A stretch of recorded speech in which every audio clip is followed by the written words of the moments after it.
بسم الله الرحمن الرحيم. الحمد لله والصلاة والسلام على رسول الله أما بعد. Assalomu alaykum va rahmatullohi va barakatuh. Birodarlar, inshaalloh nahv ilmidan darslarimizni boshlaymiz. Bu nahv ilmida yozilgan kitoblardan bittasi o'sha Mi'atu Amil kitobi yoki Al-Awamilul Mi'a desak ham bo'ladi yoki Mi'atu Amil desak ham bo'ladi. Bu nahv ilmini bayon qilib beradigan kitoblarni bir ajoyib turlardan bittasi hisoblanadi. Nahv ilmini har xil, ya'ni uslublar bilan ulamolar bayon qilishgan. Masalan, eng ko'p tarqalgan uslub o'sha kalimani 3 qismga taqsimlab, ism, fe'l, harfga taqsimlab, birinchi ismni o'rganib, keyin fe'lga taalluqli narsalarni o'rganib, keyin harfga taalluqli narsalarni o'rganib, mana shunday tarzda bayon qilib berish eng mashhur tarqalgan uslub. Va ba'zi kitoblarda birinchi fe'lni o'rganadi, keyin ismni, keyin harflarni o'rganadigan kitoblar ham bor. Mana shunday shaklda o'rganishlik eng ko'p tarqalgan uslub hisoblanadi. Yana bir nahv ilmini boshqacha tartiblangan uslubi bor. Bu ham bo'lsa avamil shaklida kitob yozilgan. Avamillarni jamlangan. Ba'zi kitoblarda, ba'zi turli omillarda, avamil kitoblarida 3 ta narsa haqida gap yuritiladi. Amil, ma'mul, amal. Amil, ma'mul, amal haqida gap yuritiladi.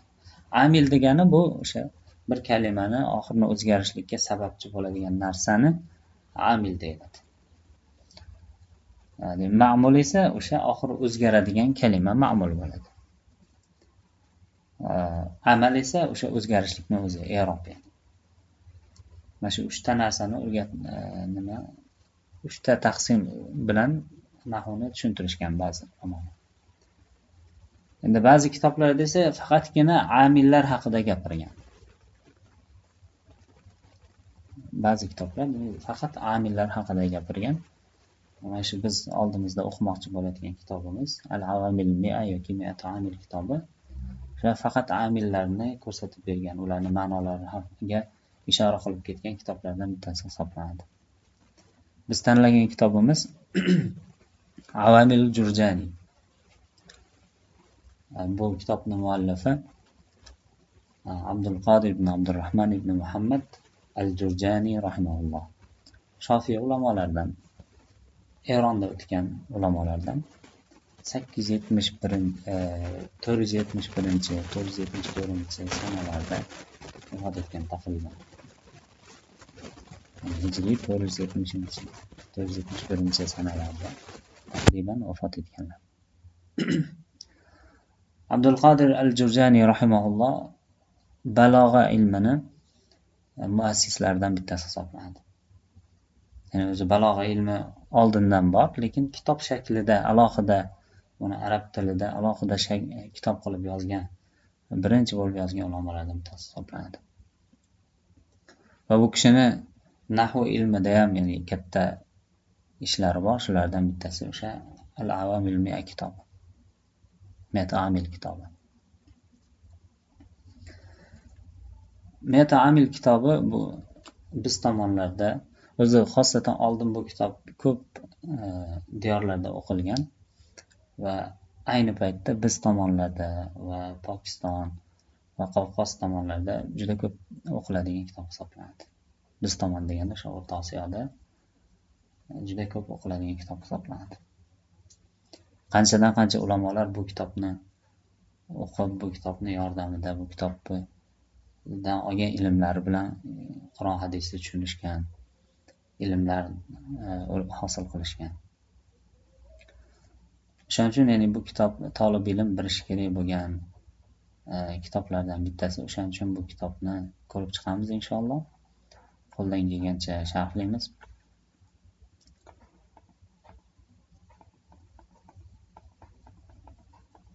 Inshaalloh kitobga kirishib ketaveramiz.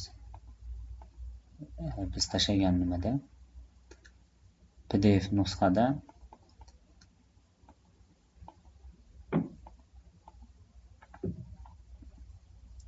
39-betda. Biz tashlagan nusxada 39-betda. Bismillahirrohmanirrohim. Kitoblarni Allohning nomi bilan, Rahman Rahim bo'lgan Allohning nomi bilan boshlanadi. Rahman Rahim bo'lgan Allohning nomi bilan boshlanadi. Allohning nomi bilan boshlashlik bir qancha ma'nolarni o'z ichiga oladi. Allohning nomidan yordam olishlik. Allohning nomidan yordam olishlik maqsadida Allohning nomi bilan boshlanadi. Ya'ni to'g'ri Allohning nomidan yordam so'rashlik uchun, isti'ana uchun. Va yana Allohning nomidan tabarruk, baraka olishlik uchun. To'g'ri mana shu boshlayotgan ishimiz barakali bo'lsin. Mana shu boshlayotgan bu kishi kitob yozganlar, kitoblari barakali bo'lishligi uchun. Biz esa bundan nimani qasd qilamiz? O'qiyotgan ilmimizga Alloh taoloning ismi bilan baraka kelishligini so'ragan holatda demak boshlaymiz. Zeroki Alloh taoloning ismi, ya'ni barakasini sanab chiqishlikning iloji yo'q. Alloh taoloning ismi bilan uyg'onamiz. Alloh taoloning ismi bilan, ya'ni har qanday ismimiz Alloh taoloning ismi bilan bo'ladi. Taom yesak Allohning ismi bilan boshlaymiz. Sharob ichsak, ya'ni ichimlik ichsak Allohning ismi bilan boshlaymiz. Ya'ni nimaiki qilsak Allohning ismi bilan boshlaymiz.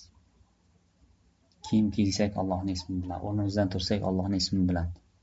Va hatto ba'zi o'rinlarda masalan so'yadigan jonlig'imiz halol bo'lishligi uchun Allohning ismi kerak bo'ladi. Bismillah deyishimiz kerak bo'ladi. Yani Allohning ismi, ya'ni eng barakali ism. U Alloh qanday zot? Ar-Rahman, Ar-Rahim bo'lgan zot. Rahman ya'ni dunyo va oxiratda hammaga rahm qiluvchi bo'lgan zot. Rahim oxiratda xos mu'minlarga rahim bo'lgan zot. Alhamdulillahi robbil alamin. Olamlarning Robbisi bo'lgan Alloh taolaga hamd bo'lsin. Vassalatu vassalamu ala Muhammadin va alihi va sahbihi ajma'in. Va Muhammad sallallohu alayhi va sallamga va u zotni ahllariga va sahobalarining hammasiga salovat salom bo'lsin deydi. Ya'ni Muhammad sallallohu alayhi va sallamga salovat va salom bo'lsin deganda, salovat bu Nabiy sallallohu alayhi va sallamni Alloh taolo o'zini huzuridagi farishtalarga maqtashligi. Ba'zi ulamolarimizda shunday keladi, Sahih Buxoriyda. Ya'ni Alloh taolo Nabiy sallallohu alayhi va sallamni o'zini huzuridagi farishtalarga maqtashligini nima deyiladi? Salovat aytishligi deb aytiladi. Va yana ba'zi ulamolar rahm qilishligi, Allohni rahm qilishligi ham deyishadi buni. Va bu uzoq emas bu ma'noga. Vassalam, endi salom. Nabiy sallallohu alayhi vasallamga salom aytayotgan paytda nimani qasd qilamiz? Nabiy sallallohu alayhi vasallamga salom aytayotgan paytda salomatlik tilayotgan bo'lamiz. U zotni o'zlariga, jasadlariga va shariatlariga salomatlik, Alloh taolodan salomatlik so'rayotgan bo'lamiz. Omonlik, salomatlik so'rayotgan bo'lamiz. Shu ma'nolarni qasd qilgan holatda, shu ma'nolarni zehnimizda o'tkazgan holatda salovat va salom aytishligimiz lozim bo'ladi. Va alihi va Nabiy sallallohu alayhi vasallam ahllari. Bu yerdagi ahllardan murod atbolari deb deyshadi ulamolar. Atbolar. Hammaga atbolariga Nabiy sallallohu alayhi vasallamning salovat va salom bo'lsin. Va sahobalariga ham hammasiga.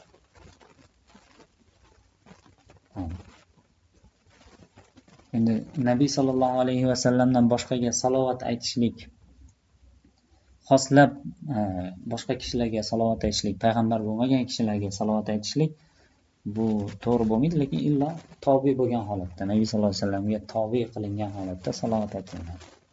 Salovat va salom aytiladi. Tobi bo'lgan holatda, Nabiy sallallohu alayhi vasallamdan keyin zikr qilingan holatda.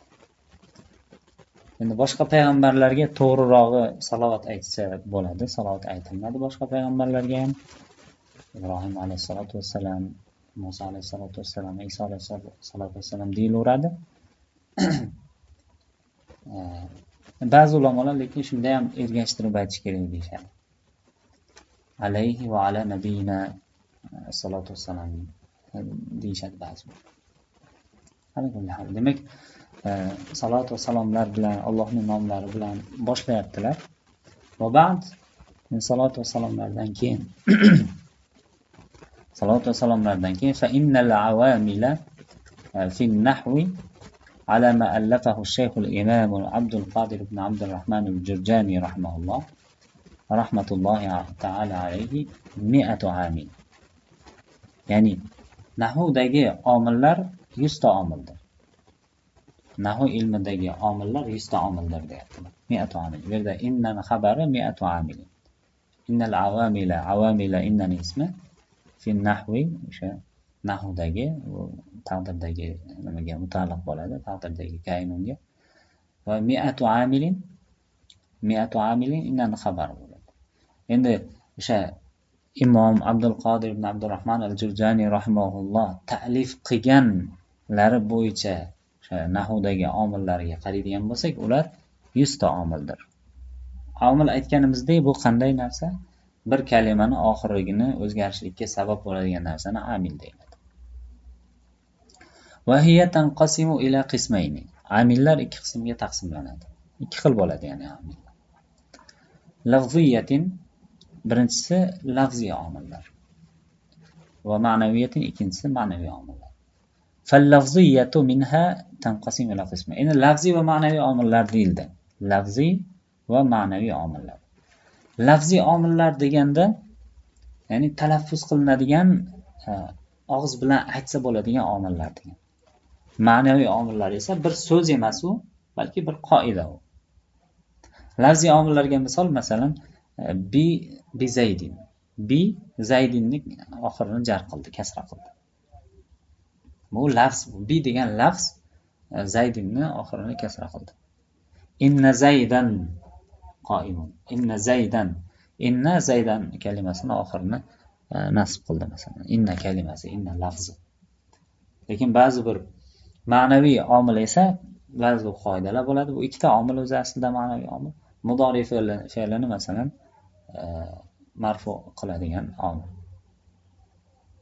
Mudori fe'lini marfu qiladigan omil, sodda qilib aytadigan bo'lsak, boshqa nosibalardan va jazimalardan xoli bo'lishligi mana shu mudori fe'lini raf qiladi. Bu yerda bitta kalima mudori fe'lini raf qilmayapti mana. Balki shunaqa bir qoida. Nasiba va jazimalardan xoli bo'lishligi.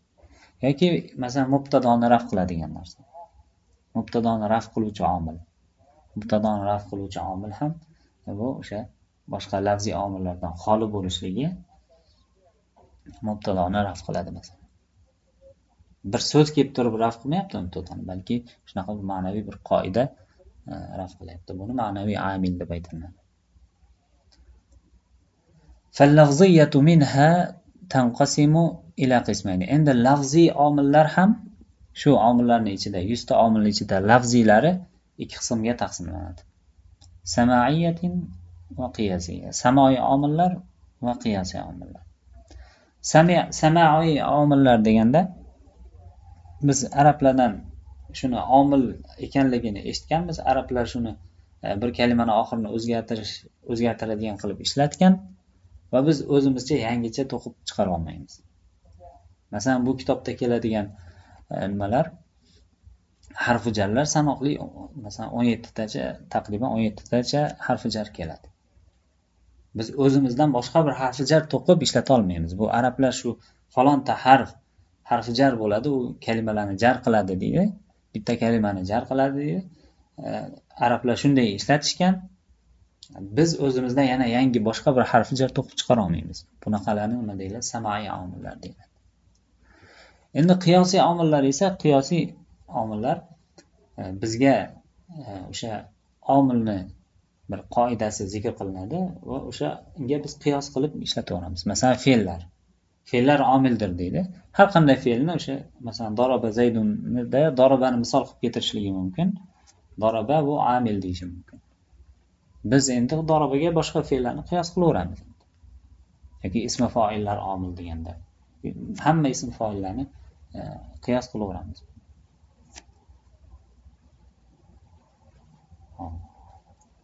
Ular demak, lafziy omillar ham ikki qismga bo'linar ekan, samai va qiyosiy bo'lgan omillar.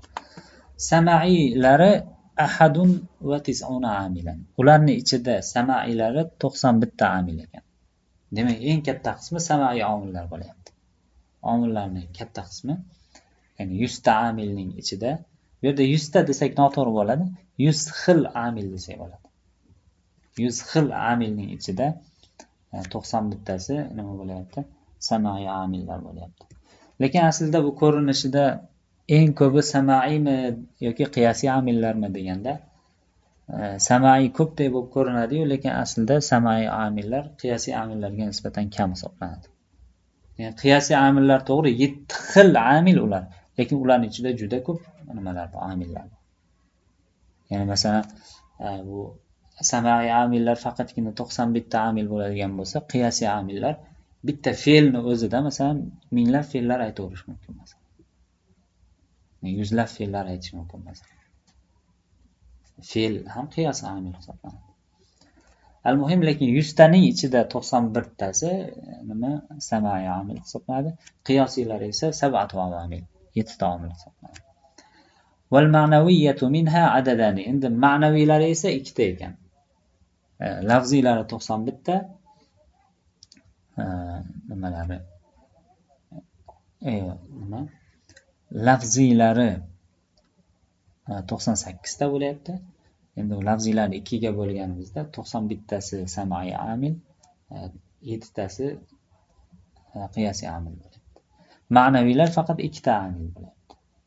2 ta amil. Buni oxirida ya'ni keladi. Ma'naviy amillar qanaqa ekanligi. Bunga ishora ham qildik tepada. Fal jumlatu 100 amil. Bularning hammasi bo'lib 100 ta amil bo'lyapti. 100 xil omil bo'lyapti. Endi al-avamilus sama'iyyatu. Sama'iy omillarni tafsilotiga kirishadilar. Was-sama'iyyatu minha tatanawwa'u ala 13 naw'an. Demak, sama'iy amillar 13 xil turlik bo'lar ekan. 13 xil turlik bo'lar ekan. Birinchi navi hurufun tajurru al-isma al-wahida faqat.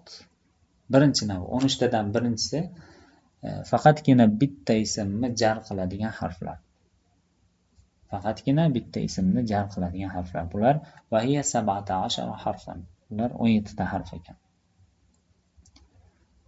Harf jarlar, ya'ni harf jarlar bular, ya'ni bitta harfni jar qiladigan kalimalar, harflar bular 17 ta ekan. Al-ba'u birinchisi ba. Ahaduha al-ba'u. Shulardan bittasi ba. Min hurufil jar, bu harf jarlardan bu. Walaha ma'anin, uni bir qancha ma'nolari bor. Al-awwalu birinchi ma'nosi lil ilsoq. Ilsoq ma'nosini berishlik uchun keladi. Ilsoq degani o'sha yopishtirish, tekkizish degan ma'nolarga boradi. Yopishtirish, tekkizish degan ma'nolarga boradi. Masalan, bunga misol qilib doim o'sha marartu bi Zaydin misolini keltirishadi. Ya'ni marartu bi Zaydin deganda Zaydni yonidan o'tdim. Ya'ni mening o'tishligim ay iltasaqa mururi bi mawdi'in yaqrubu minhu Zaydun. Ya'ni meni o'tishligim Zaydga yaqin joyga yopishdi, tegdi degan ma'no. Ya'ni meni o'tishligim Zaydga yaqin bir joyga tegdi degan ma'no. O'zi aslida ilsoqni 2 xil bo'ladi. Ilsoq 2 xil bo'ladi. Ilsoq haqiqiy, ilsoq g'ayri haqiqiy yoki ma'naviy. Ilsoq haqiqiy bu haqiqatdan ham o'sha odamga tegishligiga dalolat qiladigan ma'noda kelsa, masalan bi harfi, o'shanda nima deyiladi? Buni ilsoq haqiqiy deyiladi. Masalan amsaktu bi Zaydin, masalan Zaydni ushladim. Demak, Zaydni deganda o'sha bi bu yerda haqiqatan ham tegish ma'nosida keladi, tekkizish ma'nosiga boradi. Yoki bi Zaydinda un misolini keltirishadi. Zaydda kasallik bor deganda. Zaydga haqiqatan kasallik yopishib olgan, tekkan. Ilsoq ma'nosida keladi. Haqiqiy ilsoq. Endi ma'naviy ilsoq esa bu mana shu bizning misolimiz ma'naviy bo'lishligi mumkin. Ya'ni g'ayri haqiqiy. Ya'ni bu Zaydni o'ziga tegishligi, biz o'tishligimiz, Zaydni yonidan o'tishligimiz Zaydni o'ziga tegib ketmagan, bizning o'tishligimiz. balki unga yaqin bir joyidan o'tganmiz biz. Ya'ni unga yaqin bir joyiga tegib o'tganmiz biz. O'shaning uchun ya'ni buni g'ayri haqiqiy ilsoq deb aytiladi. Ikkinchi ma'nosi lil isti'anati. Isti'ana ma'nosi uchun keladi. Ya'ni yordam so'rash, yordam talab qilish degan ma'noda. Katabtu bil qalami masalan, qalam yordamida yozdim degan. Ya'ni ay ista'antu fil kitabati bil qalam. Ya'ni yozganimda kitobdan yordam oldim degani. Qalamdan yordam oldim degani. Endi qarang bu yerda bu jumlani chuqur tushunishlikka yordam beradi, lekin aynan shunaqa tarjima qilish kerak emas buni. Ya'ni marotu bi zaydinda ham meni o'tishligim zaydga yaqin joyga yopishdi deb masalan tarjima qilinmaydi. Balki o'sha zaydga yaqin joydan o'tdim, zaydning yonidan o'tdim deb tarjima qilaverasiz, lekin ma'nosini chuqurroq tushunishingizga yordam beradi bu. Harfi jarlarga bunaqa ma'no berishlik. Isti'ana ma'nosida ham demak nima? Katabtu bil qalam deganda masalan qalam yordamida yozdim degan. Qalam bilan yozdim to'g'ri so'zbekchada. Lekin chuqurroq tushunishlik uchun yordamida degan ma'noni beradi. Ahastu bi yadi masalan qo'lim bilan oldim, ya'ni qo'lim yordamida oldim degan masalan.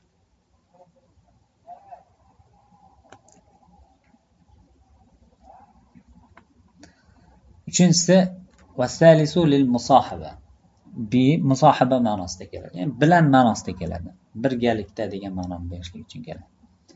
Masalan, nahu xaraja zaydun bi ashiratihi. Ya'ni Zayd qarindoshlari bilan birga chiqdi.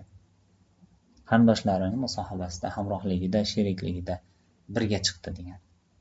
Ay xaraja zaydun bi suhbati ashiratihi. Ya'ni Zayd qarindoshlarining nima suhbatida, sherikligida chiqdi degan. Bu yerda ham aytganimizdek, ya'ni sherikligida, hamrohligida deb ma'no berib o'tirmaysiz, bilan deb ma'no beraverasiz. Lekin ma'nosini chuqurroq tushunganingizda yordam beradi. To'rtinchisi lil muqobalati. Muqobala ma'nosida keladi. Bi kalimasi. Ya'ni muqobala ma'nosida deganda, ya'ni o'rniga o'rin degan ma'noda ishlatiladi. O'rniga o'rin. Buni muqobilda bu degan ma'noda. Bi'tu hada bi hada. Buni bunga sotdim. Buni bu evaziga sotdim degan. Ay qobiltu hada bi hada. Ya'ni buni bunga almashtirdim degan ma'noda. Yoki oddiy bi'tu kelmasa ham hada bi hada deb qo'ysangiz ham o'sha ma'noni beradi bi. Yani bi orqali tushunib olsangiz bo'ladi o'sha ma'no. Yani bu mana bu o'rniga, mana bu evaziga degan ma'no.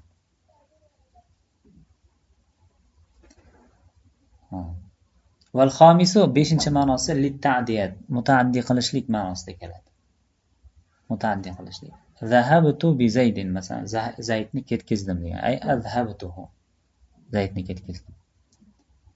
Lozimni mutaaddi qilishlikning yo'llaridan bittasi demak ta'diya ma'nosini beradigan harf jarlardan bittasini keltirish edi. O'sha ta'diya ma'nosini beradigan harf jarlardan o'sha bu bi kalimasi, bi harfi jar hisoblanadi. Zahabtu bi zaydin, ataytu bi zaydin masalan. Farihtu bi zaydin, zaydni xursand qildim degan. Vasadisu liz-zarfiyya. 6-chi ma'nosi zarfiyat ma'nosini berishlik uchun keladi. Zarfiyat nima degani? Bu o'sha makonga yoki zamonga dalolat qiluvchi bo'lib keladi. Masalan, jalastu bil masjidi, masjidda o'tirdim. Bu yerda makonga dalolat qilib kelyapti. Jalastu fil masjidi degan. Fi ma'nosida bo'ladi degani. Yoki ataytu bil layli, kechasi keldim deganda. Fil layli degan ma'noda. Bu zarfu zamonga ham, zarfu makonga ham dalolat qilaveradi. Bi ba'zida shunaqa ma'nolarni beradi. 7-chisi zaida bo'lib kelishligi. Nahu hal zaydun bi qoimin.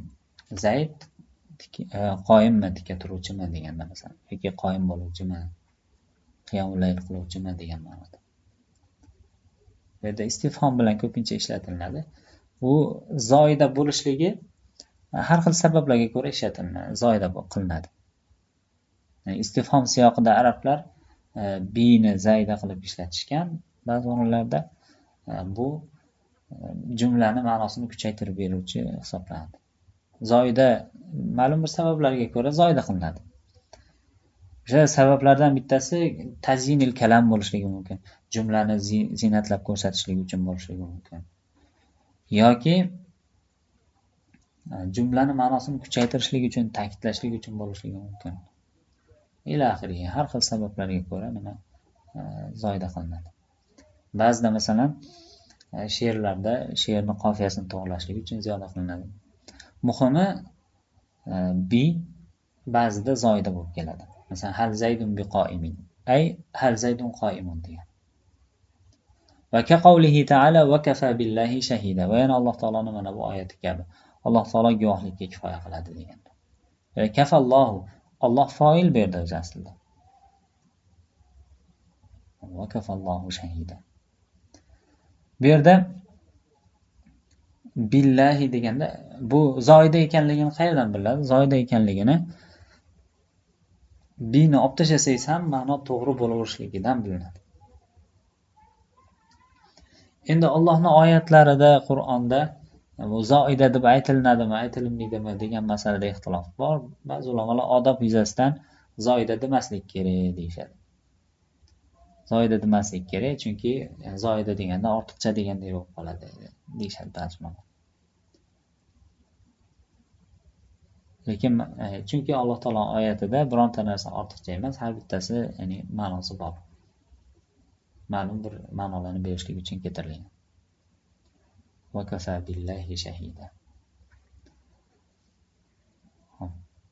8-chi ma'nosi va thaminu lit-tafdiya. Tafdiya ma'nosini berishlik uchun ham ishlatiladi. Tafdiya degani fido qilish. Ya'ni bi abi va ummi desa masalan. Bi abi va ummi deganda bi bu yerda ota-onam sizga fido bo'lsin degan ma'noni beryapti. Fido bo'lsin degan ma'noni beryapti. Bu ma'noni bilish juda muhim, ya'ni o'sha hadislarda keladi. Bi abi va ummi deb masalan. Sizga ota-onam fido bo'lsin deb masalan. Fidaka abi va ummi degan ma'noda. Taftiya ma'nosini bu yerda o'sha bi orqali tushunib olsak bo'ladi.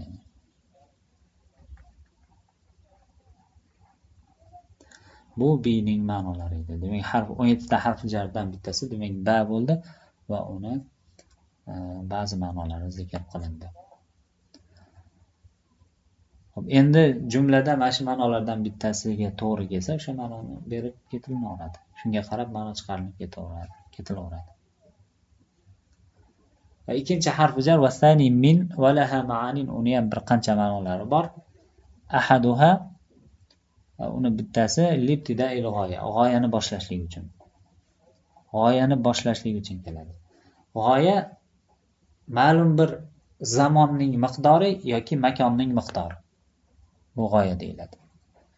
Bir uzunlikning bir masofaning miqdoriga ham g'oya deyish mumkin yoki bir zamonning miqdoriga ham g'oya deyishlik mumkin. Yoki ma'lum bir narsaning miqdoriga g'oya deb aytiladi. Masalan qarang, sirtu minal basrati ilal kufati. Basradan Kufagacha safar qildim. Demak, Basra bilan Kufani orasidagi makon bu g'oya deb aytilyapti. Uni boshlanishligi min bilan boshlanyapti. Ila bilan tugatilyapti. O'shaning uchun ilani ma'nosi intihoul g'oya deyiladi. Yoki masalan zamon bilan ham bo'lishligi mumkin. Ertalabdan kechgacha masalan dars qildim desa kimdir. Dars qilishning boshlanishligi ertalab bo'lgan, kechasi tugagan. Kechgacha dars qildim degan. O'sha zamon g'oya deb aytilyapti.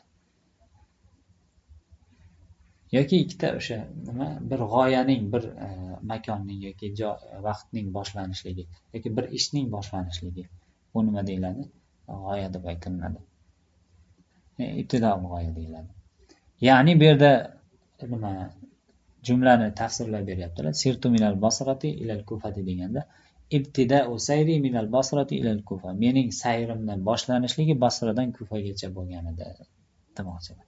Endi tarjima qilganda bunaqa tarjima qilmaysiz albatta.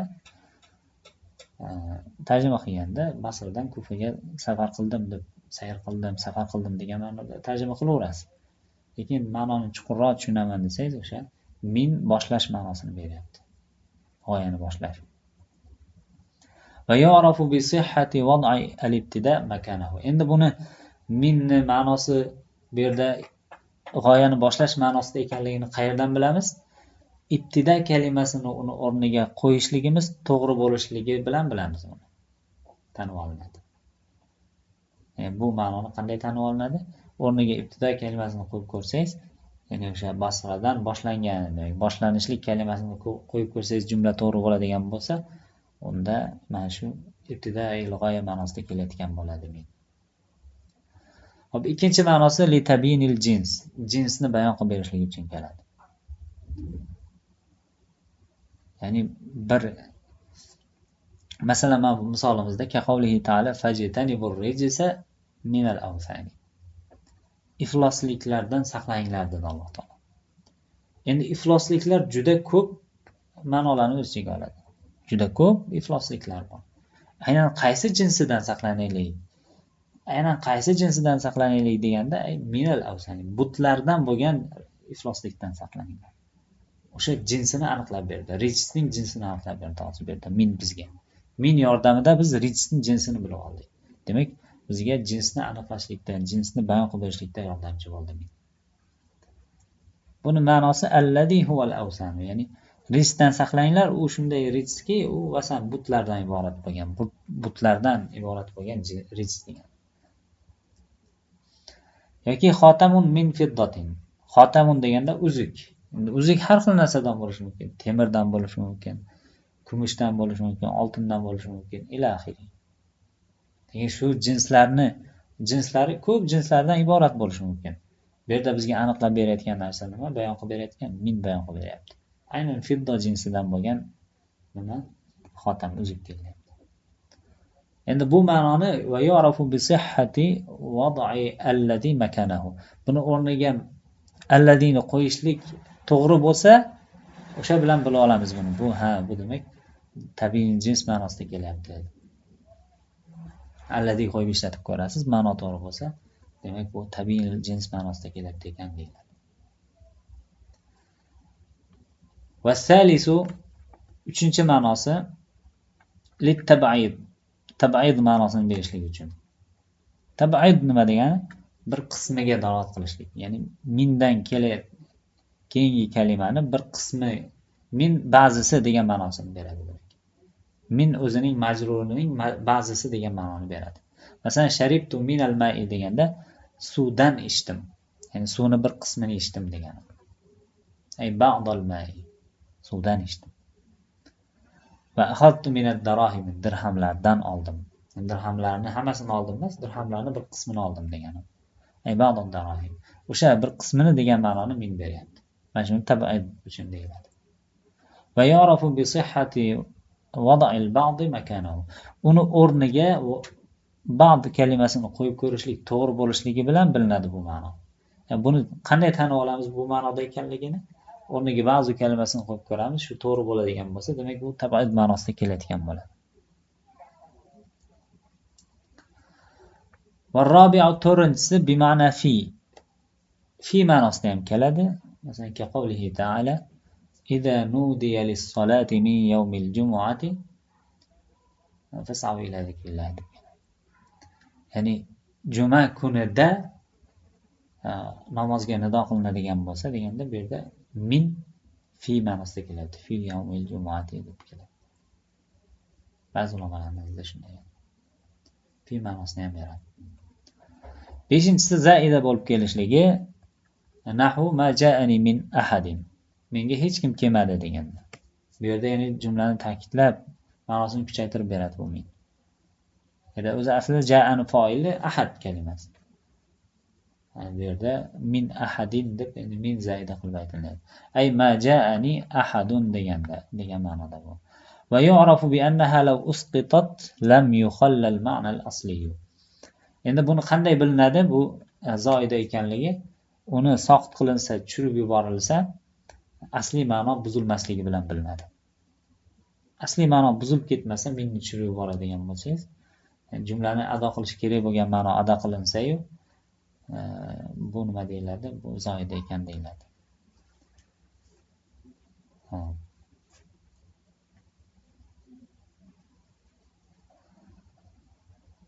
Va salisu ila.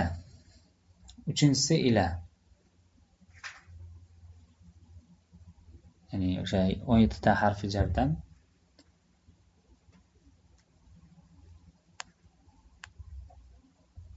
17 ta harfi jardan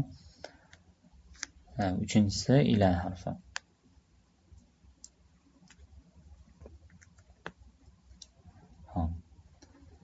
Valaha ma'na, ya'ni uni ikkita ma'nosi bor deyaptilar. Ahaduhuma, shulardan bittasi intihai g'oya, g'oyani tugatishlik uchun keladi. G'oyani tugatishlik ma'nosida keladi. G'oya haqida tepada gapirdik. O'sha misolimiz. Nahvu sirtu minal basrati ilal kufati. Ya'ni intihau sayri minal basrati ilal kufa. Ya'ni sayrimni tugashligi, safarimni tugashligi Basradan Kufagacha, Kufada bo'lgan edi degan. Xo'p, endi qaranglar, shu joyda ila intihai g'oya uchun keladi deyildi. G'oyani tugatish ma'nosida keladi deyildi. Ya'ni masalan, qara'tu min huna ila huna masalan. Falon joydan falon joygacha o'qidim. Yoki qara'tu min al-Fatiha ila an-nas degan. An-nas demak intihai g'oya bo'lyapti. Ila shu ma'noga ta'allaq qilyapti. Endi qarang, shu joyda bitta masala bor. Halil g'oyatu tadkhulu tahta al-mughayya aw la tadkhulu? Ya'ni g'oya mughayyaga kiradimi, kirmaydimi degan masala bor. Ya'ni bu degan nima degani? Iladan keyingi harfi jar, o'sha nima majrur, ilaning majruri o'sha o'zidan oldingi hukmga kiradimi, kirmaydimi degan masala. Bu holatga qarab, siyoqqa qarab javob beriladi. Ya'ni masalan, bu hozir bizning misolimizda men Basradan Kufaga safar qildim deganda, Kufani oldigacha borib, Kufaga kirmasdan qaytib kelganmi bu? Yoki Kufaning ichiga ham kirganmi? Kufa ham bu o'sha safarning ichiga kiradimi yoki kirmaydimi degan masala. Bu holatga qarab ma'no beriladi. Bu bizning jumlamizda Kufa safarga kiradi, ya'ni safar qilgan, Kufaga kirgan. Chunki odam borib Basradan Kufaga safar qildim deganda, Kufa eshigiga borib qaytib kelmaydi, kiradi. Yoki Makkadan Madinaga, Madinadan Makkaga safar qildim deganda, o'sha eshigidan oldin qaytib kelmaydi, shaharga kirmasdan qaytib kelmaydi, kirgan bo'ladi odatda. Bu yerda kiryapti. Ila bu ba'zida kirishi mumkin, holatga qarab ma'no berilaveradi, ba'zida kirmasligi mumkin. Masalan, devorgacha yurdim bo'lsa, devor kirmaydi demak. Chunki devorning ichiga kirib ketmaydi odam. Masalan. Yoki o'sha boya aytganimizdek, Fotihadan Nas surasigacha o'qidim desa. Fotiha Nas surasi kirib ketadi albatta. Chunki hammasini o'qib turib Nas surasini o'qimagan bo'lishligi mumkin emas yani. Demak, al-g'oyat ba'zida tahtal mughayya kiradi, ba'zida kirmaydi. Ya'ni o'sha o'zidan oldingining hukmiga ba'zida kiradi, ba'zida kirmaydi. Bu holatiga qarab ma'no berilaveradi. Ikkinchisi vasani bi ma'na ma'a. Ma'a ma'nosida keladi demak. Va huwa qalil, bu kam holatlarda deyaptilar. Ka qavlihi ta'ala va yazidukum quwwatan ila quwwatikum. Ya'ni Alloh taolo sizlarning quvvatingizga quvvat ziyoda qiladi. Ya'ni quvvatlaringiz bilan birga yana quvvat ziyoda qiladi degan ma'noda. Va ka qavlihi ta'ala va la ta'kulu amwalahum ila amwalikum. Ya'ni yetimlarning mollarini o'zlaringiz mollaringizga qo'shib yemanglar, birga yemanglar degan ma'noda. Ya'ni o'zlaringizga qo'shib, o'zlaringiz molingizdek qilib yevormanglar ularni ham degan ma'noda. Va ma ashbaha zalika, va shunga o'xshagan misollar keltirilishi mumkin deyaptilar. Muhimi demak ila harfi jarni ikkita ma'nosini berdilar bu yerda. Ikkinchisi, to'rtinchisi fi.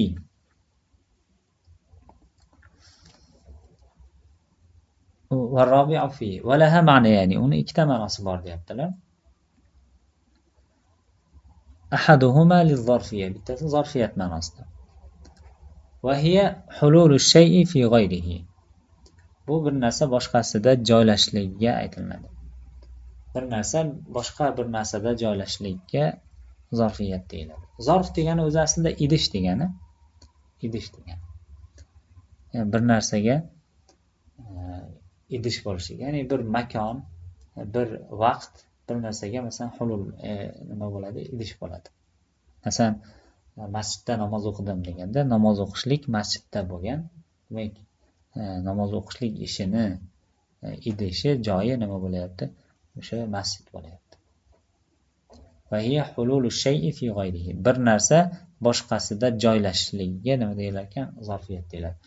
Bu yo haqiqatan bo'lishligi mumkin yoki majazan bo'lishligi mumkin. Haqiqiy bo'lishligiga misol nahu al-ma'u fil kuzi. Suv ko'zada deganda. Suv ko'zadadir deganda, suv haqiqatan ham ko'zada. Wal malu fil kisi. Mol hamyonda deganda.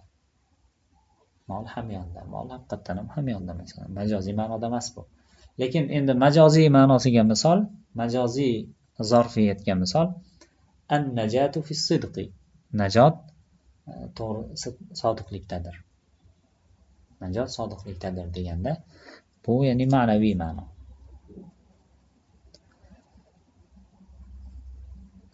Bu yerda qarang, bitta nima bor, mushkila bor bu misolda. Majoz demasdan shuni ma'naviy desak yana ham to'g'ri bo'lar ekan. Chunki majoz shunday narsaki, majozni inkor qilsa bo'ladi. Majozni inkor qilsa bo'ladi. Ya'ni buni majoz inkor qilsa bo'ladi deganda, masalan, Zaydun asadun desam, Zayd sherdir desam. Zayd sher emas desam ham bo'ladi. Zayd laysa bi asad desam ham bo'ladi. Majozni inkor qilishlik joizda o'zi aslida. Majozni inkor qilsa bo'ladi. U demak majoz inkor qilsa bo'ladigan narsa. O'shaning uchun bu najot sodiqlikda emas deyishimiz, ya'ni to'g'ri emas. Yani. Najot sodiqlikda bo'lmaydi, ya'ni ichida emas degan ma'noda aytish mumkin kimdir, lekin baribir inkor qilsa bo'ladigan jumla bo'lib qoladi. Shunga ko'ra uni ma'naviy haqiqiy deb aytsak yana to'g'riroq bo'ladi. O'zi aslida nima kitob sohibi shu narsani qasd qilmoqchi bo'lgan, ya'ni ma'naviy majoz, ma'naviy zarfiyat degan ma'noni qasd qilmoqchi bo'lgan Alloh taolo. Demak aytayaptiki, mana an-najatu fis-sidqi kama annal halaka fil-kadibi.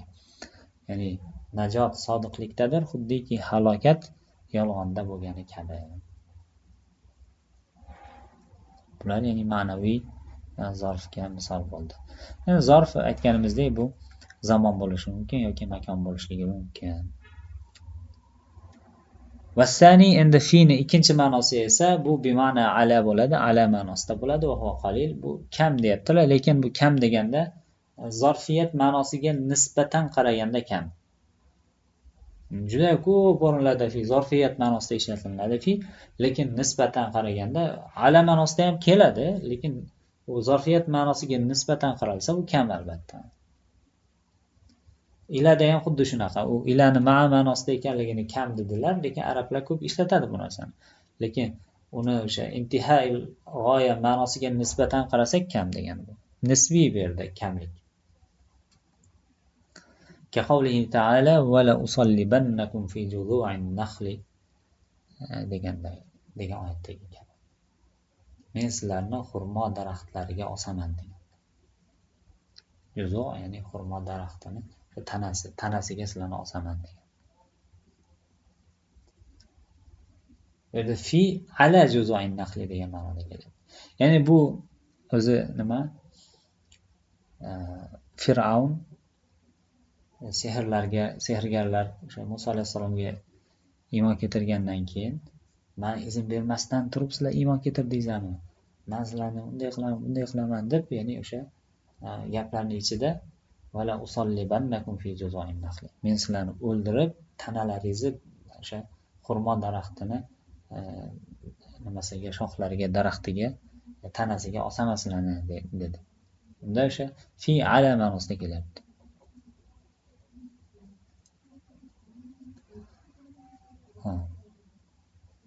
Masalan fil ardi an-nasu ya'ishuna fil ardi. Insonlar yerda yashaydilar deganda. Yani yerni ichida, tubida yashamaydilar, alal ardi, ya'ni yerni ustida yashaydilar degan.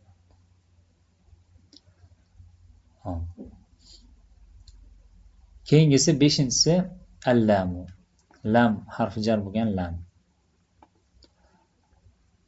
Valaha ma'anin, uni ham bir qancha ma'nolari bor. Ahaduha shulardan bittasi tamlik ma'nosini bildirish uchun keladi. kimdir mulki ekanligini bildirishlik ma'nosida keladi. Masalan, al-malu li Zaydin, mol Zaydning mulkidir. Zaydnikidir.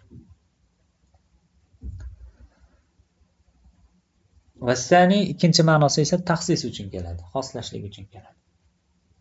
Masalan, al-jullu lil farasi. Jul yugan otnikidir. Yugan otnikidir.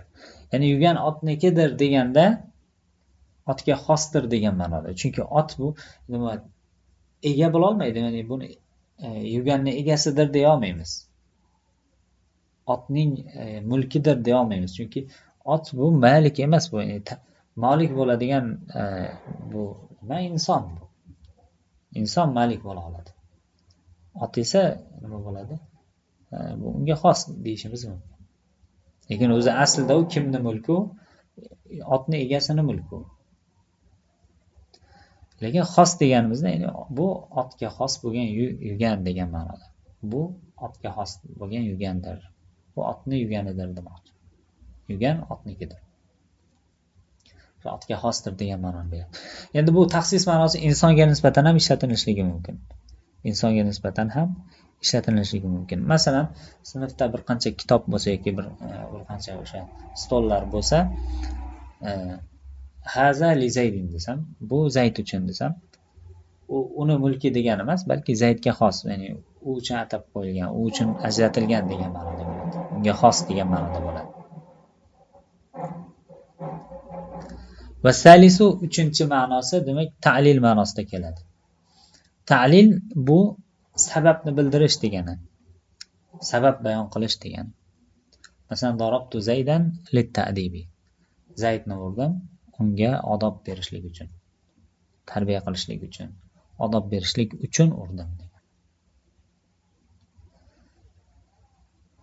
Ta'lil degani demak nima ekan bu? Sabab bayon qilish degani. Sabab bayon qilishlik ikki xil bo'ladi. Bir ishni sababi ikki xil bo'ladi. U illa husuliyya deyiladi bittasi, ya'ni bor bo'lgan sababga ko'ra qilingan bo'ladi o'sha ish. Bor bo'lgan sababga ko'ra qilingan bo'lishligi mumkin. Masalan, darabtu Zaydan li su'i adabihi desak masalan. Zaydni odobi yomon bo'lganligi uchun urdim deydigan bo'lsak, unda bu illa husuliyya deyiladi. Bor bo'lgan illatni bayon qilib beriladi bu yerda. Bor bo'lgan sababni bayon qilib beriladi. Ikkinchisi illa husuliyya, illa tahsiliyya deyiladi. Ya'ni hosil qilishlik illati deyiladi. Bu degani ya'ni bir ishni qilinadi falon sababni hosil qilishlik uchun. Falon illatni, falon sababni hosil qilishlik uchun. Bizning misolimiz shunga misol bo'lyapti. Illa tahsiliyaga misol bo'lyapti. Darabtu Zaydan lit-ta'dibi. Zaydni odob berishlik uchun urdim. Ya'ni unda odob hosil qilishlik uchun urdim degan. Va robi'u to'rtinchi ma'nosi lamni an ma'nosida. An deganda bu yerda haqida degan ma'noda deb qo'yamiz. Endi anni ma'nosi o'zi keladi pastda hali. Anni ma'nosi chuqurroq keladi hali pastda. Bu haqida degan ma'noda keladi deb qo'ysak bo'ladi.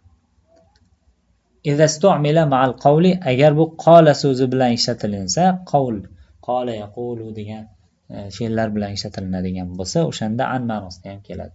Ki qawlihi ta'ala qala allazina kafaru lillazina amanu. Ya'ni kofir bo'lganlar, iymon keltirganlar haqida aytishdi deb ba'zi oyatlarda masalan shunday keladi.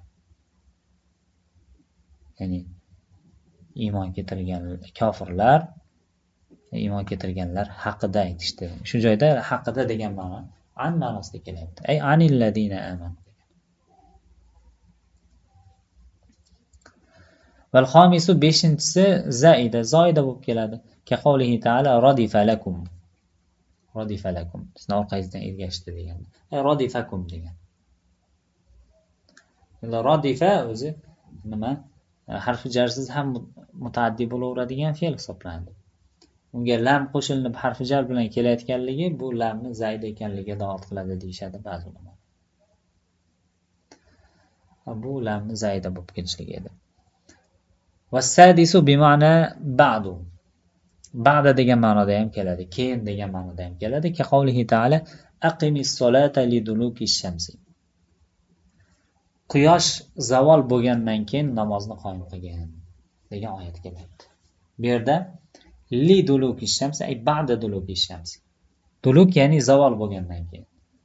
Zavol bo'lishlik nima degani? O'sha abed paytiga qarab peshindan oldin qiyom vaqti bo'ladi. Quyosh tikka holatiga keladi. Odam ya'ni butun hamma narsani ustiga tepasiga keladi quyosh. O'shani qiyom vaqti deyiladi. Endi o'shandan keyin peshin vaqti keladigan bo'lsa, quyosh bir tomonga, mag'rib tomonga qarab og'gan bo'ladi. Duluk degani mayl degani, moyil bo'lgandan keyin. Namozni qoyim qiling, ya'ni peshin namozi bu yerda nazarda tutilmoqda. Peshin namozini qoyim qiling, liduluki shamsi, quyosh zoil bo'lgandan keyin. Mana shu joyda quyosh zoil bo'lgandan keyin degan ma'noni li beryapti, ba'zi kalimasi beryapti. Aqimis solata liduluki shamsi ila ghasaqil layl. Tunni zulmatigacha o'qing deyiladi. Tunni zulmati jumhur ulamolar nazdida nima fajrdan oldingi vaqt deyishadi jumhur ulamolar. Ba'zi ulamolar yarim kechagacha ham deyishadi. Ila ghasaqil layl. Va Qur'an al-fajr va fajr namozini alohida aytiladi.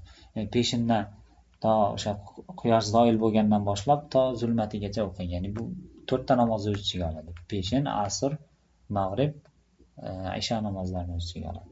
Va Qur'an al-fajri va fajr namozini o'qing degan oyat bo'lyapti. Bu yerda nima? Mavzumizga qaytadigan bo'lsak, aqimis solata liduluki shamsi ay ba'da duluki shamsi. Vastabi'u bi ma'nal ghayr. 7-chi ma'nosi g'ayr ma'nosida keladi deyilyapti. Ka qavlihi ta'ala va la yujalliha li vaqtiha. Qiyomat soatini vaqtida Allohdan boshqa zohir qilmaydi degan oyat bu o'zi aslida. Bu yerda lekin bu yerda ba'zi nusxalarda bu kelgan. Ya'ni bu ma'nosi 7-chi ma'nosi ba'zi nusxalarda kelgan, ba'zi nusxalarda kelmagan. Ba'zi nusxalarda kelmagan. O'sha bu ma'noni berishlik noto'g'ri bunga. G'ayru ma'nosini berishlik lamga bu o'rinda noto'g'ri bu. Chunki bu yerda fi ma'nosida kelyapti. Chunki vaqtidan boshqa paytda Allohdan boshqa nima qila olmaydi, zohir qila olmaydi degan ma'no kelib chiqyapti bunda. Qiyomat kunida.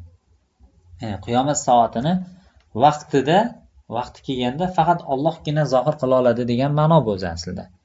Li bu yerda fi ma'nosida kelyapti. Xuddi nimada ham aytib qo'yibdi. Buni Ibn Hisham Mughni'da fi ma'nosida kelgan deb qo'yibdi. Fi vaqtiha degan. To'g'risi ham mana shu, ya'ni fi ma'nosida ekanligi to'g'risi.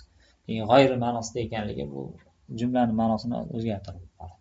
Oyatning ma'nosini sal boshqachaga burib yuboradi. La yujalliha, qiyomat vaqtini Alloh taolo qiyomat soatini zohir qilmaydi, o'zi vaqti kelganda, ya'ni hech kim zohir qila olmaydi illahu, Allohdan tashqari, Allohdan boshqa degan oyat o'zi aslida. Bu nima edi? Lamning ma'nolari edi. Va lamning boshqa ma'nolari ham bor. Inshaalloh o'zini o'rnida keladi inshaalloh. Rubba. Keyingisi 6-harfi jar rubba. Va hiya lit taqlil. Bu taqlil ma'nosini berishlik uchun ishlatiladi. Taqlil ma'nosi. Ya'ni kamaytirish. Va laha sadrul kalam, bu ya'ni jumlaning boshida keladi. Laha sadrul kalam degan u jumlaning boshida kelishligi lozim bo'lgan kalima. Rubba doim jumlaning boshida kelishi kerak. Va taxtassu bismin nakiratin mawsufa. Va bu nakira mavsuf bo'lgan ismga xos bo'ladi. Ya'ni buning harfi jarida ikkita shart topilishi kerak. Bittasi nakira ism bo'lishi kerak, ikkinchisi u mavsuf bo'lishi kerak uni. Nimasi? Majrur. Masalan, rubba rajulin karimin laqituhu. Kamdan kam karamli kishilarni uchratdim. Kamdan kam karamli kishilarni uchratdim. Mana bu nima? Rubba o'sha kamdan kam, juda ham kam degan ma'nolarni beryapti rubba.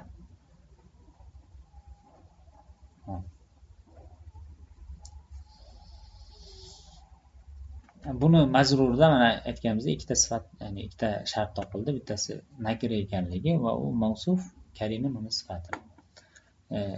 Keyin rubbani majruri bu nima? Bu yerda rajulin fi mahal raf bu yerda mubtado bo'ladi. O'zi aslida mubtado va laqituhu jumlasi esa uni xabari bo'ladi. Laqituhu jumlasi uni xabari bo'ladi. Rajulin karim o'zi fi mahal raf bo'ladi, mubtado bo'lganligi uchun laqituhu esa uni xabari bo'ladi. Bu haqda ya'ni hozir harf jarlarni gapirib bo'laylik, keyin ozgina gapiramiz. Ala va hiya lil isti'anati. Vasabi'u ala. 7-si ala bu isti'la ma'nosini berishlik uchun keladi. Isti'la degani yuqorida degan ma'noni berishlik uchun keladi. Yuqorilik ma'nosini. Zaydun ala sathi. Zayd tom ustida. Tomni ustida deganda. Va alayhi daynun va uni ustida qarzi bor deganda. Demak, bu ikkita misoldan tushunamizki, ham bu haqiqiy ma'noda isti'la bo'ladi, ham ma'naviy ma'noda isti'la bo'ladi. Zaydun ala sathi deganimizda haqiqiy ma'nodagi isti'la bo'layapti va alayhi daynun, ya'ni ala zaydin daynun deganimizda uni qarzi bor degani, zimmasida, bo'ynida qarzi bor. Ya'ni bu ma'naviy ma'noda bo'layapti, ustida degan ma'no. Va alani ma'nolaridan o'sha bittasi zikr qilinibdi bu yerda. Hop, an endi samin 8-ma'nosi, 8-harfi jar an. Va hiya lil bu'di wal mujawazati. Bu uzoqlik, o'tib ketishlik, o'tkazishlik degan ma'nolarda keladi. Uzoqlik ma'nosida va o'tkazish ma'nosida, o'tkazib yuborish degan ma'nolarda keladi. Buni shunday tushunishimiz kerakki, ya'ni bu birinchi eshitayotgan odamga bu tushunarsiz bo'lishi mumkin. Buni shunday tushunishimiz kerakki, qaysidir fe'l, qaysidir bir ish harakat uzoqlik ma'nosiga da'vat qilsa, o'tkazib yuborish degan ma'noga da'vat qiladigan bo'lsa, ya'ni bir joydan boshqa joyga o'tkazish degan ma'noga da'vat qiladigan bo'lsa, o'sha fe'l bilan ko'pincha an harfi jari ishlatiladi degan. Masalan, ramaytu sahma anil qawsi. Anil qaws, an bu qaws bu nima? Kamon. Kamondan o'qni otdim deyapti. Kamondan o'qni otdim. Endi shu joyda qarang, dan degan ma'no beryapmiz anga. Bu yerda biz nimaga min ishlatmadik? An ishlatdik. Chunki ramaytu fe'li nimaga da'vat qiladi?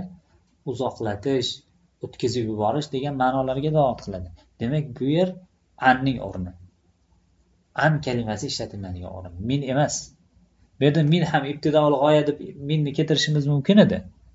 Minal qavsi desangiz ham to'g'ri bo'laveradi, jumla buzilmaydi. Lekin ko'proq to'g'ri keladi, an ma'nosi ko'proq to'g'ri keladi. Nimaga? Chunki ramaytu fe'lida uzoqlatish ma'nosi bor, uzoqlik ma'nosi bor. Qaysiki fe'lda uzoqlik ma'nosi bo'lsa va o'tkazib yuborish ma'no, o'tib ketish ma'nosi bo'ladigan bo'lsa, bu ko'pincha an min bilan an ikkovi ishlatilishi kerak bo'ladigan bo'lsa, an ko'proq munosib bo'ladi o'sha o'rinda. Ay masalan, nima sharhida aytayaptiki, tajawuza sahmu anil qawsi, ya'ni o'q qavsdan, ya'ni kamondan o'tib ketdi degan. O'tib, ya'ni nimaga bordi? O'ljaga bordi degan. Kamondan o'tib ketadi. Kamonga tegib o'tib ketadi. Va aydon masalan aytsangizki, va yana bu yerda uzoqlashish ma'nosi ham bor. U kamondan uzoqlashib ketadi. O'shaning uchun ham ko'rasiz, ba'id anil madrasa deb keladi masalan. An kalimasi ko'proq ishlatiladi ba'id so'zi bilan.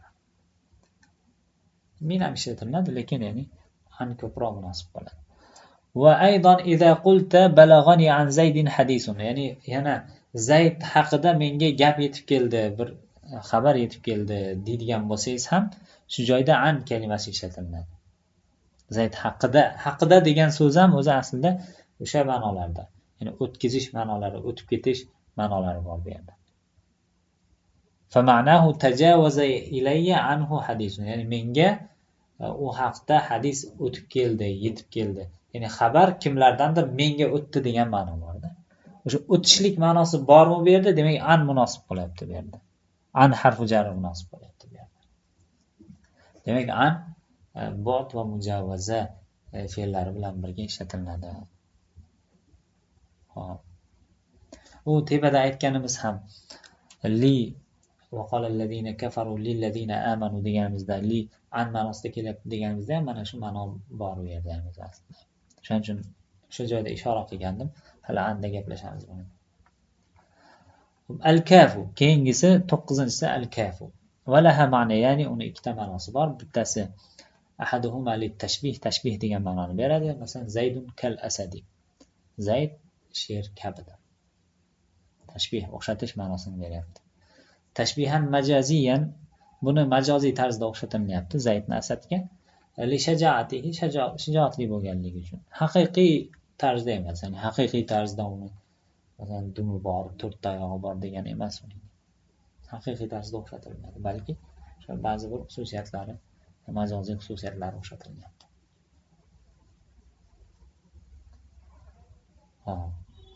Ikkinchisi zaida bo'lishligi. Kaqavlihi ta'ala laysa kamithlihi shay'un, ay laysa mislahu shay'un. Laysa kamithlihi shay'un. Kaf bu yerda zoida bo'lyapti.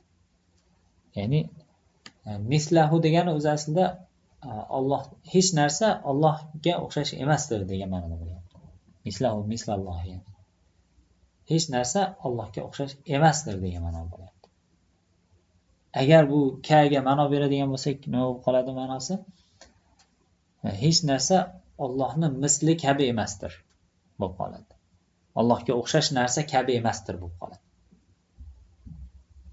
O'shaning uchun ya'ni nima ba'zi ulamolar nima deyishadi? Ya'ni ko'pchilik ulamolar laysa mislahu deb ya'ni kaf bu yerda zoida qilingan deyishadi. Lekin ba'zi ulamolar bunga boshqacha ma'no bergan ulamolar ham bor, lekin o'rnida buni inshaalloh tafsir kitoblarida. Keyingi harf jarlarimiz muz va munzular. Val ashiru 10-inchisi muz, 11-inchisi munzu. Bular zamonda, o'tgan zamonda g'oyani boshlashlik uchun keladi. Ya'ni zamoniy bir masofani, zamoniy bir miqdorni boshlashlik uchun ishlatiladi. Bular faqat o'tgan zamonda boshlanadi. O'tgan zamonda boshlanadi. Dan beri degan. Masalan, ma ra'aytuhum muz yawmil jumu'ati desangiz ham bo'ladi, yoki munzu yawmil jumu'ati desangiz ham bo'ladi. Men uni juma kunidan beri ko'rmadim degan ma'no bo'ladi. Muz va munzu deganda bu bitta misol, ikkita misol qilgan. Ra'aytuhum muz yawmil jumu'ati, men uni juma kunidan beri ko'rmadim. Ra'aytuhum munzu yawmil jumu'ati. Ay ibtida va adami ru'yati muz va munzu yawmil jumu'ati. Men uni ko'rmaslik muddatimning boshlanishligi juma kunidan boshlangan edi degan ma'noda. Ya'ni o'zi bu tarjima qilganda dan beri deb ma'no beraverasiz. Lekin tushunishlik uchun, chuqurroq tushunishlik uchun mana bunday taqdir borligini, mana bunday daqiq joylar borligini bilib olishligimiz lozim. 12-chi harf jar hatta va laha ma'na, ya'ni uni bir ikkita ma'nosi bor. Tasa ahaduhum al-intiha ila g'oya, bu g'oyani tugatishlik uchun keladi bu ham. O'sha ila ma'nosida keladi. Akaltu samakata hatta ra'siha. Baliqni yedim to boshi bilan ham. To boshigacha ham. Endi hattada ko'pincha boshini ham o'sha nima g'oya muayyan tahtiga kirib ketadi, ostiga kirib ketadi. Ya'ni boshini ham, ya'ni ra's ham, ya'ni hattani majruri ham hattadan oldingi hukmga kiradi. Men baliqni yedim hatto boshigacha. Boshini ham yegan bo'ladi shunda. Intihau akli ila ra'siha. Hop, ilada demak nima hattada kiradi. Ilada kirishi mumkin, kirmasligi mumkin ba'zida. Vasani ikkinchi ma'nosi bi ma'na ma'a ma'nosida bo'ladi. Va huwa kasir, bu ko'pincha ishlatiladi shunaqa ma'no. Nahu ja'anil hujjaju hatta al-mushati. Ya'ni menga hojilar keldi, hatto nimalari ham piyodalari ham keldi. Ay ma'al mushati. Endi ma'a ma'nosiga komil bera olmaysiz bu yerda. Lekin hatto degan ma'noda aytasiz. Ya'ni hatto hojilar keldi, hatto piyodalari ham keldi degan ma'noda bo'ladi. Endi qarang, shu joyda ulamolar aytishadiki, hattaning majruri o'sha undan oldingi hattadan oldingi ismning ichida eng zaifi bo'ladi yoki eng kuchlisi bo'ladi deyilgan. Ya'ni bu yerda hattadan oldingi kalima bor, ism bor, bu yerda hujjaj. Va hattani majruri bu yerda mushat. Hojilar va mushat bo'lyapti. Demak, hattadan oldin bir am kalima kelyapti, am ism kelyapti. Umumiy ma'noga dalolat qilgan bir ism kelyapti. Hattadan keyin esa uni majruri kelyapti. O'sha hattaning majruri undan oldingi am ismni ichida eng zaifi bo'lishi mumkin yoki eng kuchlisi bo'lishi mumkin. Bizning misolimizda eng zaifi bo'ladi. Ya'ni hojilar yetib keldi, hatto piyodalar ham. Ya'ni hojilarning ichida otliqlari bor, tuyada yurganlari bor yoki nimadir boshqa nima vositalar bilan yurganlari bor. Ular ham kelishdi. Hatto eng zaiflari, hatto piyodalar ham yetib keldi degan ma'noda bo'lyapti. Bu yerda demak hattaning majruri eng zaifi bo'lyapti. Endi ba'zi misollarda keladi, hattaning majruri undan oldingi am ismning ichida eng kuchlisi bo'ladi. Masalan, bunga nimani misol qilishadi? Matan nasu hatta al-anbiya'u. Hatta al-anbiya'i. Ya'ni insonlar o'ldi, hatto payg'ambarlar ham deb keladi. Endi hatta bu o'rinda ba'zilar harfi atf bo'ladi deydi, ba'zilar harfi jar bo'ladi deydi. Ya'ni bu sal ixtilofli masala.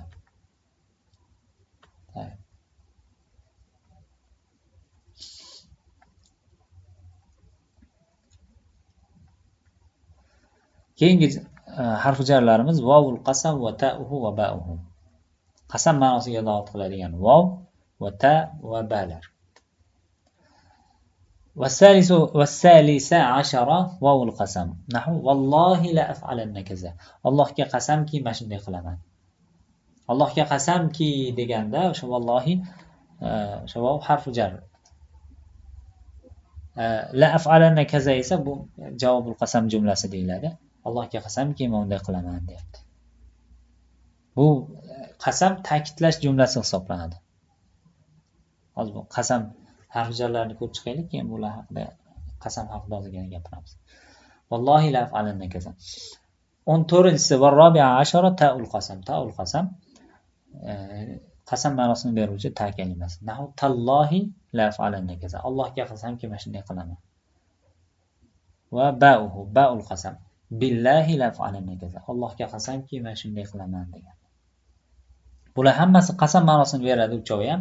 Vallohi vav ham, ta ham va ba ham qasam ma'nosini beradi bular.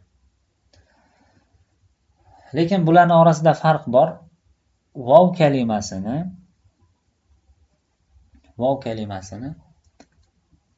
faqat zohir ismlarga ishlatiladi. Faqat zohir ismlarga ishlatiladi. Zohir ism deganimda nimani qasd qilyapman?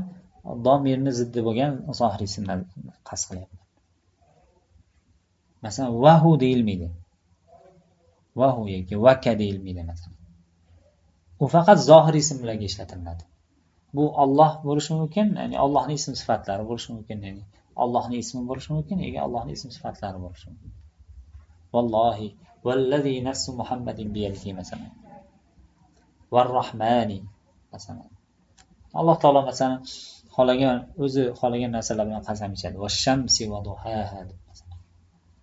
Lekin hech birisida qasam bu yerda domir bo'lib kelmaydi, ya'ni nima muqsam bihi kalimasi, ya'ni vovning majruri domir bo'lib kelmaydi. Doim zohir ism bo'lib keladi. 14-chi nima? Taul qasam edi. Taul qasamni ham xususiyatlari bor. Taul qasamning xususiyatlari u faqat Alloh nomi bilan ishlatiladi. Tar-Rahmani deyilmaydi, faqat Alloh ismi bilan ishlatiladi. Alloh degan ism bilan ishlatiladi. Alloh ismiga xos. Va domirlarga ham boshqalarga ham kirmaydi. Faqat Alloh tallohi bo'ladi, xolos. Bu Tar-Rahman, Tar-Rahim deyilmaydi masalan. Va ba'ul qasam esa bu umumiyroq, bu kengroq endi ba'ul qasam. Ba'ul qasam eng kengrog'i, chunki bu ham zohir ismlarga kiradi, ham domirlarga kiradi, ham Alloh ismiga kiradi, ham Allohning boshqa ism sifatlariga ham kiraveradi. Mana shunday. Endi qasam ichishlik, ya'ni buni shar'iy jihati bor. Endi shar'iy jihatini tavhid kitoblarida zikr qilinadi, lekin ishora qilib o'tib ketamiz. Allohning ismi bilan, Allohning ismidan boshqa ismlar bilan qasam ichilmaydi. Allohning ismidan boshqa ismlar bilan qasam ichilmaydi. Bu harom qasam bo'ladi va bu bilan qasam nima qilinmaydi, bog'lanib qolmaydi. Va Allohning ismi dan boshqa narsa bilan qasam ichishlik bu kichkina shirk bo'ladi. Hop, endi Allohning ismi bilan endi qasam ichishlikni o'zi. Qasam ichishlik bu ta'kid uslublaridan bittasi hisoblanadi. Ta'kid uslublaridan. Jumlalar 3 xil jumlalar bo'ladi. Bittasi ibtidoiy uslubdagi jumla bo'ladi. Ya'ni sizni gapirayotgan odamingiz siz aytmoqchi bo'lgan xabaringizdan uni nimasi ma'lumoti bo'lmasa umuman, siz gapirmoqchi bo'lgan gapingizdan umuman ma'lumoti bo'lmasa, u bu haqda sizdan xabar ham kutmayotgan bo'lsa, buni ibtidoiy deyiladi. Ibtidoiy bosqich deyiladi. To'g'ridan to'g'ri kelib turib unga nima deysiz? Masalan, ja'a fulanun deb masalan xabar berasiz. U o'sha gapingizni kutmayotgan edi, inkor ham qilmayotgan edi. Unga hech qanday ta'kidlarsiz unga oddiy jumla bilan nima berasiz? Xabar yetkazasiz. Buni ibtidoiy deyiladi. Ibtidoiy bosqich deyiladi. Endi ba'zida sizning muxotobingiz sizdan o'sha xabarni kutib o'tirgan bo'ladi. Falonchi keldi degan xabarni, masalan, Muhammad keldi degan xabarni kutib o'tirgan bo'ladi sizdan. Siz o'shanda kelasizda unga ozgina ta'kid bilan aytasiz. Ikkilanib kutib o'tirgan bo'lsa, inna Muhammadan ja'a deysiz. Inna Muhammadan ata deysiz. Sal ta'kidlab aytasiz. Buni nima deyiladi? Talabiy deyiladi. Talabiy bosqich deyiladi. Uchinchi bosqichi bor, inkoriy bosqich deyiladi. Buni inkoriy bosqichda unda sizning muxotobingiz siz aytmoqchi bo'layotgan xabarni, aytayotgan xabarni inkor qilayotgan bo'lsa, unda jumlani ta'kidlab, balki ya'ni ko'proq muakkidlar bilan keltirishlik lozim bo'ladi. Ko'proq muakkidlar bilan keltirishlik lozim bo'ladi. Ya'ni gapingiz inkor qilinishligi ehtimolli bo'lgan gaplar bo'lsa, yoki g'oliban kimdir inkor qiladigan bo'lsa, shunday holatlarda nima aniq ta'kidlar bilan, juda kuchli ta'kidlar bilan olib kelish kerak bo'ladi. Shunda ya'ni qasamlar ishlatiladi. Endi bu inkorning darajasiga qarab qasam ham kuchaytiriladi. Ba'zida masalan vallohi mana shunaqa bo'ldi desa, vallohi mana shunaqa edi deb xabar bersa, unda nima inkor qilayotgan odam yana ham kuchliroq inkor qilayotgan bo'lsa, ko'plab hatto birdaniga ishlatish mumkin 3 ta qasamni ham. Vallohi billahi tallohi mana shunaqa bo'ldi. Nima qasamlarni yana ham kuchli qilib ta'kidli qilib ishlatishlik mumkin bo'ladi. Muhimi demak jumlani uslublarida mana shunaqa 3 ta uslubi bor ko'pincha. 3 ta bosqichda zikr qilinadi. Nima jumlalar? Bittasi ibtidoiy bo'lgan uslub, oddiy qilib jumlalar keltiriladi hech qanday, chunki sizdan hech qanday xabar kutib o'tirmagan odamga kelib turib ta'kidlab gapirsangiz, u hayron bo'ladi sizga, nimaga menga bu ta'kidlab gapiryapti, men uni gapini inkor qilmadim-ku degan ma'noda. O'ylanib qolishi mumkin. Ikkinchi usul nimasi? Bosqichi talabiy bosqich. Bu sizdan xabar kutib o'tirgan bo'lsa, ikkilanib o'tirgan bo'lsa, o'shanda ta'kidlanadi. Uchinchi bosqichi inkoriy uslub. Bu o'rinda ko'pincha qasamlar ishlatiladi. Xo'p. Endi keyingi harf jarlar. Hasha, xola, adalar. Bular ham harf jar qilib ishlatiladi. Al-xomisa ashara hasha, as-sadisa ashara xola va as-sabi'a ashara ada va hiya lil istisna. Bular istisno ma'nosini beradi. Va ma'nal istisna, endi istisnoning ma'nosi shuki, va ixroju shay'i amma dakhala fihi ghayruhu. Bir narsani boshqasi kirgan narsadan istisno qilishlik, chiqarib yuborishlikka istisna deyiladi. Misol uchun masalan, maja'anil qawmu hasha zaydin. Yoki xola zaydin yoki ada zaydin. Ya'ni menga Zayddan boshqa qavm odamlar kelmadi, ya'ni. Odamlar menga kelmadi, Zayddan boshqasi. Demak, kelmaslik hukmiga hukmidan zaydni chiqarib yuboryapti. Boshqasi kirgan, ya'ni qavmlar kirgan narsadan zaydni istisno qilinyapti, chiqarib yuborilyapti. Ta'rifimizga tushiradigan bo'lsak. Bular demak harfi istisnolar. Demak bular nima 17 tasi harf jarlarning 17 tasi mana shular edi. Va ba'zi kitoblarda 20 ta deb keladi, 20 ta deb keladi. Ular muttafaq bo'lmaganligi uchun, ittifoq qilingan bo'lmaganligi uchun ularni ko'psini olib kelmayaptilar. Ya'ni ba'zisini olib kelmayaptilar. 17 ta bu kitobda kelganlar 17 ta harf jarlar bo'ldi. Endi shularning ichida harf jarlar mutaalliq bo'lishligi lozim bo'ladi. Harf jarlar qanaqadir fe'lga yoki fe'lni ma'nosidagi narsalarga bog'lanishligi, ma'no jihatdan bog'lanishligi lozim bo'ladi. Masalan, masjidda desangiz, nimadir qilgan bo'lasiz masjidda. Namoz o'qidim desangiz, demak o'sha masjidda degan so'zingiz nimaga? Namoz o'qidim fe'liga mutaalliq bo'ladi. Lekin o'tirdim desangiz, o'tirishlik fe'liga mutaalliq bo'ladi. Demak, nima? Harfi jarlar qanaqadir ma'no jihatdan qanaqadir ish harakatga bog'lanadi, fe'lga bog'lanadi. Bu fe'llar ba'zida taqdiriy bo'lishi mumkin, ba'zida jumlada bor bo'lishligi mumkin. Buni inshaalloh hali umumzaj o'qiydigan bo'lsak, o'shanda yana ham gapiramiz. O'rni kelganda yana boshqa nahv kitoblarida inshaalloh gapiriladi bu narsa. Endi ba'zi harfi jarlar bo'ladi, ular mutaalliq bo'lishmaydi. Ya'ni biror bir narsaga bog'lanishmaydi. Shulardan aytib ketishimiz mumkin. Masalan, rubba. Rubba bu mutaalliq bo'lmaydi. Ya'ni biror bir fe'lga, biror bir ish harakatga mutaalliq bo'lmaydi. Rubba harfi jar. Keyin zoida bo'lgan harfi jarlar. Zoida bo'lgan harfi jarlar ham birorta nimaga, ish harakatga mutaalliq bo'lmaydi. Endi bu yerda zikr qilingan qolgan harf jarlar o'sha mutaalliqga muhtoj bo'ladi. O'sha mutaalliq biror bir ish harakat bilan bog'lanadi. Bu haqda qisqacha bo'lsa ham gapirdik inshaalloh. Inshaalloh bu ya'ni 13 ta turdan bittasi zikr qilindi ya'ni samai amillarning 13 ta turidan birinchisini zikr qilindi. Inshaalloh keyingi darsda shu joydan davom ettiramiz. Subhanakallohumma va bihamdik ashhadu an la ilaha illa anta astaghfiruka va atubu ilayk.